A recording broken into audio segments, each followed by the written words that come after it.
What's up, Western Iowa Tech students? This is another edition of Extraordinary Women at Western Iowa Tech. Now, I always say this before we get started is usually we look other places to showcase talents in Siouxland, but guess what? We have some awesome people working right here at Western Iowa Tech. And Brenda Meyer, she is one of them. How are you doing, ma'am? I'm great, thank you. That's just an awesome thing. And you just started here, but you know what? You started hitting the ground running, right? As soon as you got here, you got busy, and I definitely respect that, right? So, of course, Brenda is one of the extraordinary women at Western Iowa Tech. Although she just got here, I'm sure she has an extraordinary past that brought her here. So we're going to get into some questions here. First off being, where are you from, Brenda? So I grew up in Cedar Rapids, Iowa. And when I was 18, I could not wait to get out, and I was never coming back, right? So here I am back in Iowa for the second time. So, yep, I grew up in Cedar Rapids, Eastern Iowa. Okay, so your childhood, did you have both parents in the household? How was your childhood? Sure. So I was raised by my mom and dad until the 80s when there was a big recession in the United States, and my dad started working out of state. And that was kind of the beginning of the end of their relationship. And I don't know if it was so much the long separation or my father was an alcoholic, and it really led to the end of their relationship. So when my parents separated, I was in high school, although my dad hadn't been in the house for probably 10 years. So I was raised by a single mom for the most part. And she worked, and my parents were not college educated. So I didn't have a real clear example of what my future looked like beyond high school. Wow, wow. What you're saying is here it is. Obviously, your mom was a strong woman, Mhm. obviously, right? Especially not having an education, but still, it got on your mind to better yourself and still do that. So all you students who are listening and are in single parent homes right now, that's not the end, right? That's not the end at all. You can still rise above it. So your childhood seems like you were a happy baby, or you're a happy kid, right? What was that one thing that got you say, I need to pursue my education? I don't think it really hit me until after high school graduation. And I had this great summer with my friends. And come fall, they all disappeared. All my friends went to college. And all of a sudden, I was left in Cedar Rapids. I was 18. I started working on the receiving dock of a factory. I don't know if anyone remembers Norand. I don't even know if they're still there. But I counted computer parts, little teeny tiny computer parts, and we counted them by weight. And I did that all day, every day. So that was the big realization that I hadn't made a plan. I hadn't thought about my future. And all of a sudden, I'm on a loading dock on my feet all day. And I started a class at Kirkwood. I was one class at a time. I would take my breaks on the receiving dock and read my stats book or write my paper. But it was a real slow start for me to college. Wow. But you started in a community college. I did at Kirkwood. Yep. Wow. So look at that right there. Look at that right there. I'm sure you went through some obstacles on your pursuit to education. Can you talk about a little bit of those obstacles that you overcame? Sure. So the first thing I wanted to do, was get out of Cedar Rapids, and I found myself in the Chicago area, working in a mall, and realized again it wasn't the place, but it was the education. So working retail evenings and weekends wasn't where I wanted to be either. I found myself at Harper, another community college in the Chicagoland area. And you know, it was that 2-year school that wrapped their arms around me, embraced me. And it's always like that one instructor. So I had this English instructor who challenged me. So what are you going to do after this? And I'm thinking, well, I don't know, you know, maybe I get promoted to manager at the mall. And he said, well, you know, there's a pathway for you to walk into Northern Illinois University as a junior. And he took me down to the transfer coordinator. By the end of the week, I drove myself out to NIU. It was the week before the fall semester was starting. It was back when registration was done face to face, and you would go to tables and you would get a piece of paper, and that's how you built your schedule. So I ended up with 8 o'clocks, Monday through Friday, 8 a.m. It was all the leftover classes that nobody else wanted. I found off-campus housing that had a meal plan, and I moved and started classes in a week. Wow. Wow. Only because he pushed me in that direction. Well, thank God for the pushers, right? Mhm. Thank God for the pushers. So here it is, a little quick story. You know, when I met my wife, I thought she was beautiful, and I was wondering why doesn't she have a boyfriend? What's going on here? And it came to my attention that, man, she was very intimidating, right? So I was very happy about that, because she scared a lot of guys off to make room for me, right? So again, you know, an educated woman can be quite intimidating, you know, to the system, right? And if you have you ever experienced anybody that was intimidated by your presence, you know, by your womanhood, by your educated womanhood? So I guess, you know, I chose business as a major, not because it necessarily spoke to me, but it seemed like the way to make money, right? Yeah. And grown up without a lot of resources. So I was a work study in the business department. Okay. You know, that's how I put myself through school. And I had the dean of business who was a dad and treated me like his daughter, and really wrapped his arms around me in terms of, this is what it's going to take to be successful in business. And there were things that I wanted to do or thought I wanted to do. And he would say, I'm not sure as a woman in business, that's how you want to come off. I thought I had to be, I thought I had to dress a certain way, act a certain way, look a certain way in order to be successful in business in the 90s. And I did well. I did well academically. It wasn't easy. I had to work incredibly hard. I was up early, stayed up late.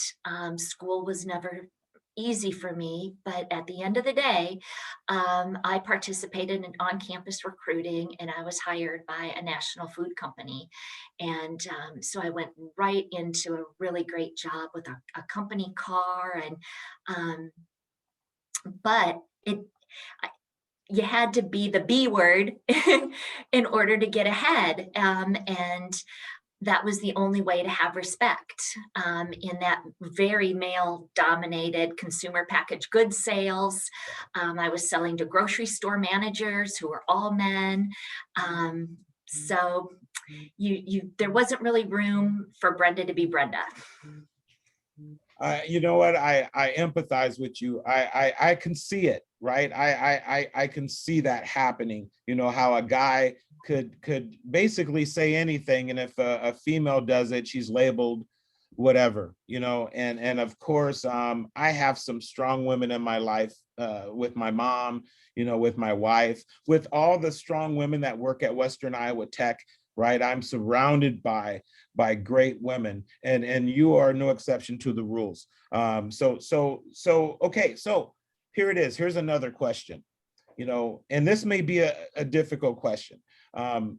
what would you say to women students who are coming up after you, that one thing that whatever comes at them, that they can use this philosophy that you're getting ready to give them to get over whatever obstacles coming at them?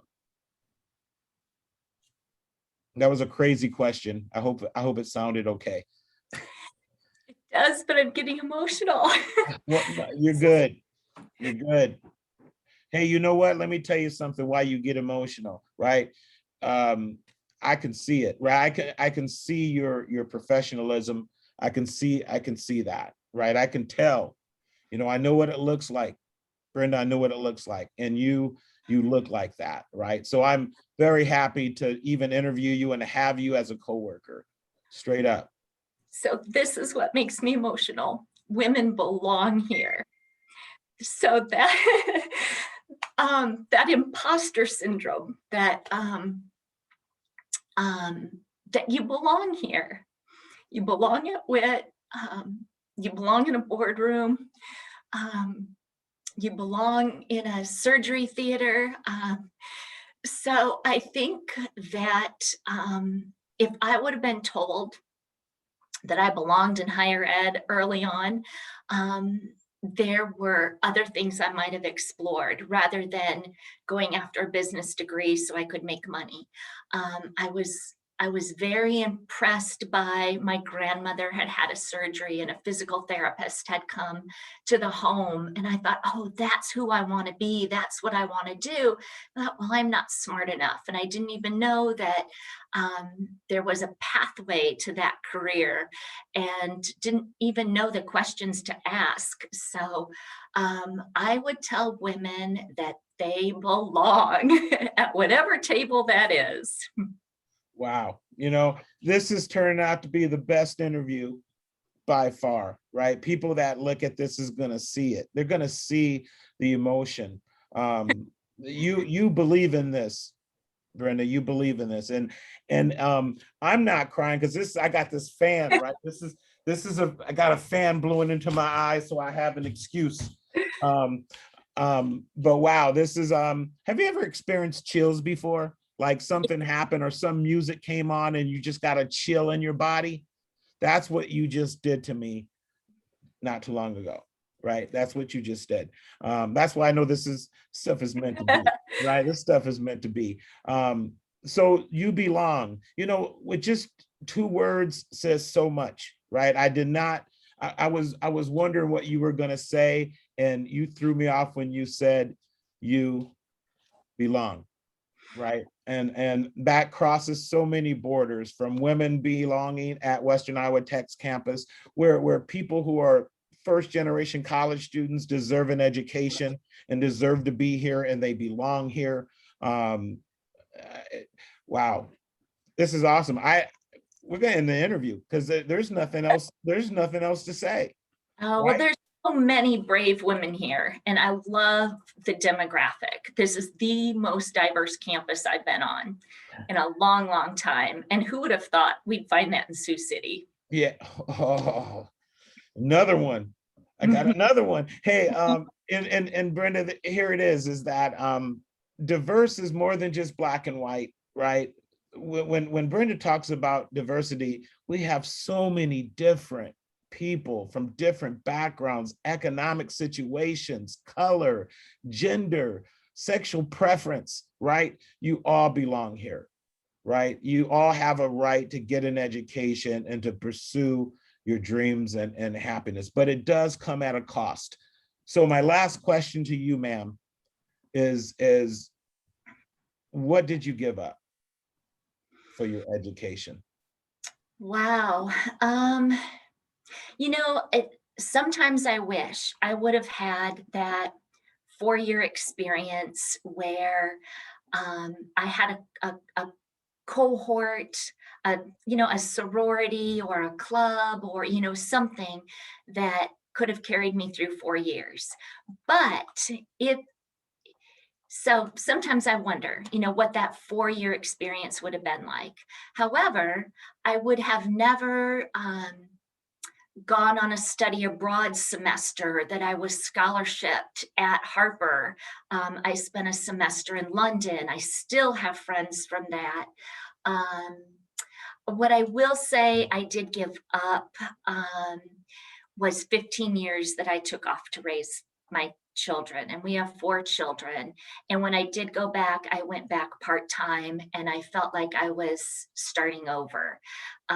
So I don't regret taking off 15 years to raise kids. Um, Sometimes I'm frustrated when I see peers who seem to be farther along in their career. I think it just took me longer to find my niche, and it's been in higher ed. And so I'm starting, my second institution, my 7th year, and I'm like, why didn't I know careers existed in higher ed decades ago? There's definitely more opportunity for women to advance in higher ed careers. Um, we see a lot of female leadership, a lot of diversity, and it's like, oh, the best kept secret. Wow. Wow. Wow. You took off time to raise children that will grow up and become productive members of society.